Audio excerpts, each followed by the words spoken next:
આજ વિશે વધુ જાણકારી માટે રાજકોટથી અમારા સંવાદદાતા ઋષિ દવે લાઈવ જોડાયા છે। ઋષિ, સ્વ વિજયભાઈ રૂપાણીનો પાર્થિવ દેહ રાજકોટ આવી પહોંચશે અને ત્યારબાદ આવતીકાલે તેમની અંતિમ વિધિ સવારે કરવામાં આવશે। કઈ રીતની તૈયારીઓ, કઈ રીતના સમર્થકો શું કહી રહ્યા છે?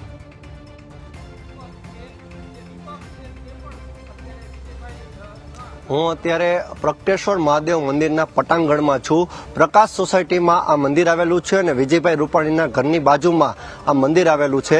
આવતીકાલની વાત કરવામાં આવે તો 11 વાગે વિધિવત રીતે વિજયભાઈ રૂપાણીના પાર્થિવ દેહને પરિવારને સોંપવામાં આવશે। ત્યારબાદ આશરે 1:30 થી 2 વાગ્યે ચાર્ટર્ડ ફ્લાઇટ મારફત જે પાર્થિવ દેહ છે તેને રાજકોટ હીરાસર એરપોર્ટ ખાતે લઈ આવવામાં આવશે। ત્યાંથી સીધું જ પૂજિત રૂપાણી મેમોરિયલ ટ્રસ્ટ ખાતે વિજયભાઈ રૂપાણીના પાર્થિવ દેહને લઈ જવામાં આવશે। પૂજિત રૂપાણી જે ટ્રસ્ટ છે ત્યાંથી મૃતદેહ તેમનો છે જે તેમને તેના ઘરે લઈ જવામાં આવશે। હું તમને આ દ્રશ્ય બતાવવા માંગીશ। અહીં ગાર્ડ ઓફ ઓનર આપવામાં આવશે। વિજયભાઈ રૂપાણીનો પાર્થિવ દેહ અહીં રાખવામાં આવશે અને આશરે એક શક્યતા માનવામાં આવી રહી છે કે 25,000 થી વધુની જનમેદની અત્યારે આ અંતિમ યાત્રામાં શોકમય જોડાવાની છે। આવતીકાલે પણ રાજકોટના વેપાર ધંધા બંધ રહેવાના છે। વિજયભાઈ રૂપાણીની જે અંતિમ યાત્રા નીકળવાની છે આશરે સાંજે 5 વાગ્યાનો સમય થશે અને 5 વાગે અંતિમ યાત્રા નીકળવાની છે। ટી એસોસિએશને પણ નિર્ણય કરેલો છે। ખાસ વિજયભાઈનો જે રૂટ છે તે રૂટને ધ્યાને લઈને બંદોબસ્ત પણ ફાળવી દેવામાં આવ્યો છે। વાત છે રાજકોટની તો વિજયભાઈએ જે રાજકોટને યોગદાન આપ્યું છે, રાજકોટ સહિત સમગ્ર સૌરાષ્ટ્ર અને ગુજરાત વિજયભાઈનું કાયમી ઋણી રહેવાનું છે। જે વિજયભાઈની લાગણી અને વિજયભાઈનો સ્વભાવ છે તેને ધ્યાને લઈને મોટી સંખ્યામાં જ્યારે તમામ તેના મિત્રો, પરિવારજનો અને જે તમામ કાર્યકરો છે તે અત્યારથી જ તેમના નિવાસ સ્થાને ધીમે ધીમે આવી રહ્યા છે। ખાસ અત્યારે જે સમય સામે આવ્યો છે એટલે કે આવતીકાલે 11 વાગે વિજયભાઈ રૂપાણીના પાર્થિવ દેહને પરિવારને સોંપવામાં આવશે અને ત્યારબાદ આશરે 2 વાગ્યાના સમય સુધી રાજકોટમાં હીરાસર એરપોર્ટે ફ્લાઇટ મારફત તેઓ પહોંચશે। પૂજિત રૂપાણી મેમોરિયલ ટ્રસ્ટ છે જે તે પોતાની દીકરાની યાદમાં એટલે કે વર્ષ 1994માં પૂજિત રૂપાણી મેમોરિયલ ટ્રસ્ટની તેમને સ્થાપના કરી હતી। દીકરા પૂજિતની યાદો તમામ લોકોમાં જીવંત રહે તે માટે થઈને વિજયભાઈનો આ ઉમદા વિચાર હતો। પૂજિત રૂપાણી મેમોરિયલ ટ્રસ્ટે સૌથી પહેલા તેના પાર્થિવ દેહને લઈ જવામાં આવશે કારણ કે વિજયભાઈની એક આ માનીતું એક એવું ટ્રસ્ટ હતું કે પોતાના દીકરો હજારો દર્દીઓમાં પણ જીવંત રહે એટલે કે ત્યાં ફ્રીમાં અત્યારે શિક્ષણની કામગીરી શરૂ છે એટલે કે કચરો વીણતા જે કાંઈ બાળકો છે તેને ફ્રીમાં શિક્ષણ આપવામાં આવે છે। સાથે અન્ય પ્રવૃત્તિની જો વાત કરું તો ફ્રીમાં સીવણ ક્લાસ પણ શરૂ છે અને સાથે મોટા ભાગની રસીઓ પણ ત્યાં ફ્રીમાં આપવામાં આવે છે એટલે કે એક જે આરોગ્ય કેન્દ્ર હોય તેની તમામ પ્રાથમિક સુવિધાઓ વિજયભાઈ રૂપાણીના આ પૂજિત રૂપાણી ટ્રસ્ટ તરફથી ફ્રીમાં આપવામાં આવે છે। એટલે કે સૌથી પહેલા રાજકોટ પહોંચ્યા બાદ વિજયભાઈ રૂપાણીના પાર્થિવ દેહને આ પૂજિત રૂપાણી મેમોરિયલ ટ્રસ્ટ ખાતે લાવવામાં આવશે અને ત્યારબાદ તેમના ઘરે અને બાદમાં અહીંયા પ્રગટેશ્વર મહાદેવ મંદિર ખાતે લોકોના દર્શનાર્થે તેમનો પાર્થિવ દેહ રાખવામાં આવશે। આશરે 1 કલાક જેટલો સમય છે અહીંયા લોકોના દર્શનાર્થે તેમનો પાર્થિવ દેહ રહેશે અને ત્યારબાદ રામનાથપરા સ્મશાન ગૃહ ખાતે તેમની અંતિમ વિધિ કરવામાં આવશે।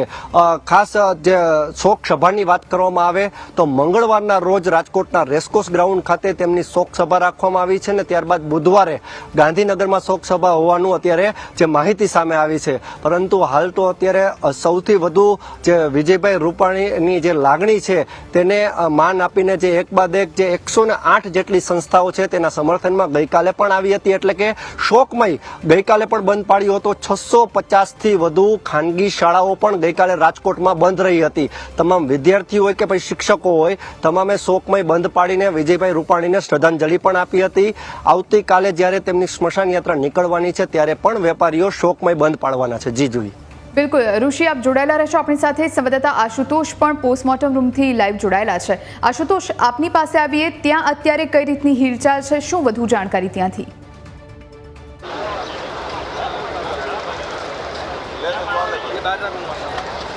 જી, વાત કરવામાં આવે તો વિજય રૂપાણીના સમાચાર આવ્યા ત્યારથી જ તંત્ર જે છે તે વધુ સતર્ક અને કામગીરી જે છે તે તેજ બની છે અને ઉચ્ચ પોલીસ અધિકારીઓ અને મંત્રીઓ જે છે તે પણ અહીં આવી રહ્યા છે। વાત કરવામાં આવે તો પીએમ રૂમની, તો પીએમ રૂમમાં જે આરોગ્ય મંત્રી છે ઋષિકેશ પટેલ અને પ્રોટોકોલ મંત્રી છે જગદીશ વિશ્વકર્મા, તેઓ અહીંયા જે છે તે 2 વખત મુલાકાત લઈ ચૂક્યા છે। હાલમાં તેઓ તેમના નિવાસસ્થાને ગાંધીનગર ખાતે પહોંચ્યા છે પરંતુ તેઓ અહીંયા 2 વાર મુલાકાત કરી હતી। જે એસપી છે તે પણ અહીંયા પહોંચ્યા હતા, ડીસીપી જે કક્ષાના અધિકારીઓ જે છે તે પણ અહીંયા પહોંચ્યા હતા અને શું કરી શકાય અને કઈ રીતે તેમનો જે પાર્થિવ દેહ છે જલ્દીમાં જલ્દી જે છે તે રાજકોટ કઈ રીતે લઈ જઈ શકાય તેની તૈયારી જે છે કરવાની શરૂ કરી દેવામાં આવી છે. રાજકોટ કલેક્ટરની જે ટીમ છે કલેક્ટરની તે પણ અહીંયા પહોંચી છે, તે પણ અંદર હાલમાં ઉપસ્થિત છે અને તમામ ડોક્યુમેન્ટ જે છે તૈયાર કરી રહી છે, કારણ કે તમામ જે ડોક્યુમેન્ટની કામગીરી જે છે તે અહીંથી જ પૂર્ણ કરી અને ત્યારબાદ જે છે તે પરિવારને નશ્વર દેહ જે છે તે આપવાનો છે. એટલે વિજય રૂપાણીને પણ તમામ ડોક્યુમેન્ટ જે છે પૂર્ણ કર્યા બાદ જે છે તે આપવામાં આવશે. સાથે સાથે અમદાવાદ ભાજપના જે પ્રમુખ છે તે પણ અહીંયા ઉપસ્થિત છે. અમદાવાદના જે 16 ધારાસભ્યો છે તે પૈકીના અનેક ધારાસભ્યો જે છે તે પણ અહીંયા હાલમાં જે છે તે અહીંયા ઉપસ્થિત હતા અને તે જે છે અહીંયા હિલચાલ જે છે તે તેજ બની છે અને જે રીતે ખ્યાલ આવ્યો કે વિજય રૂપાણીનો ડીએનએ મેચ થયો છે ત્યારબાદ જે મંત્રીમંડળ જે અધિકારીઓ છે તેમની ગતિવિધિ છે અહીંયા તેજ બની છે. જી બિલકુલ આશુતોષ આપની પાસે આવીએ, પરંતુ અત્યારે ગાંધીનગર જઈએ જ્યાં અમારા સંવાદદાતા જયેશ આપણી સાથે લાઈવ જોડાયેલા છે. જયેશ, બસ હવે થોડી જ વાર છે અને ત્યારબાદ વિજય રૂપાણીનું જે પાર્થિવ દેહ છે એ પછી પરિવારને સોંપવામાં આવશે અને ત્યારબાદ આવતીકાલે સવારે 11 વાગ્યાની આસપાસ અંતિમ વિધિ યોજાશે. અત્યારે આપની પાસે શું જાણકારી ત્યાંથી?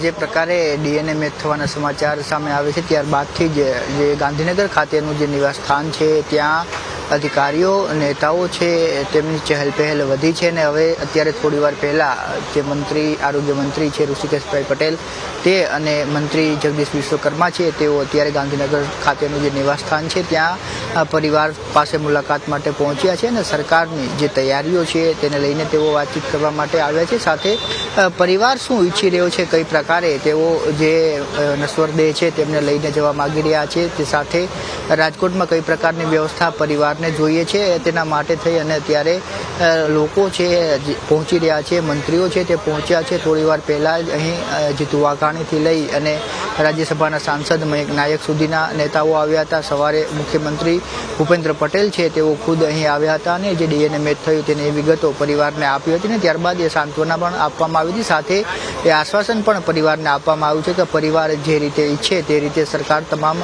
તૈયારીઓ અને વ્યવસ્થાઓ ગોઠવા માટે તૈયારી દર્શાવી છે. એ વાત તેઓ ખુદ અહીં કહીને ગયા છે ને ત્યારબાદ હવે અત્યારે મંત્રી ઋષિકેશ પટેલ કે જે રાજ્ય સરકારના પ્રવક્તા મંત્રી પણ છે તેઓ અહીં પહોંચ્યા છે ને તેમની સાથે જગદીશ વિશ્વકર્મા પણ પહોંચ્યા છે. આ બંને નેતાઓ સિવિલ હોસ્પિટલ ખાતે હતા, ત્યાં તમામ વ્યવસ્થાઓ છે તેમણે કરી છે. તમામ જે એમ્બ્યુલન્સથી લઈ અને પાયલોટિંગ માટેની જે ગાડીઓ જવાની છે અને કઈ રીતનું પ્લાનિંગ રહેશે તે તમામ બાબતો ત્યાં પણ ડિસ્કસ થઈ છે. ત્યારબાદ હવે અંતે પરિવાર પાસે આવ્યા છે ત્યારે માનવામાં આવી રહ્યું છે કે હવે અડધો કલાકની અંદર પરિવાર વતી જે તમામ નિર્ણય છે તે જણાવી દેવામાં આવશે ને ત્યારબાદ સરકાર એ રીતની વ્યવસ્થા કરશે. જે વિગતો મળી રહી છે તે મુજબ આજે જ આ નશ્વર દેહ છે તે રાજકોટ લઈ જવામાં આવી શકે એ પ્રકારની શક્યતાઓ અત્યારે જોવા મળી રહી છે. હવે પરિવાર છે તેમને બાય એર જવું છે અથવા તો બાય રોડ જવું છે તે પરિવાર ઉપર છોડી દેવામાં આવ્યું છે. પરિવાર જે કહેશે એ રીતે તેમને અહીં રાજકોટ સુધી લઈ જવામાં આવશે અને રાજકોટ જે ગ્રીનલેન્ડ ચોકડી આવશે ત્યાંથી જે સબવાહિની છે તેમાં જે નશ્વર દેહ છે તે લઈ જવામાં આવશે. જે વિશેષ ગાડી છે બનાવવામાં આવી છે એમાં આગળ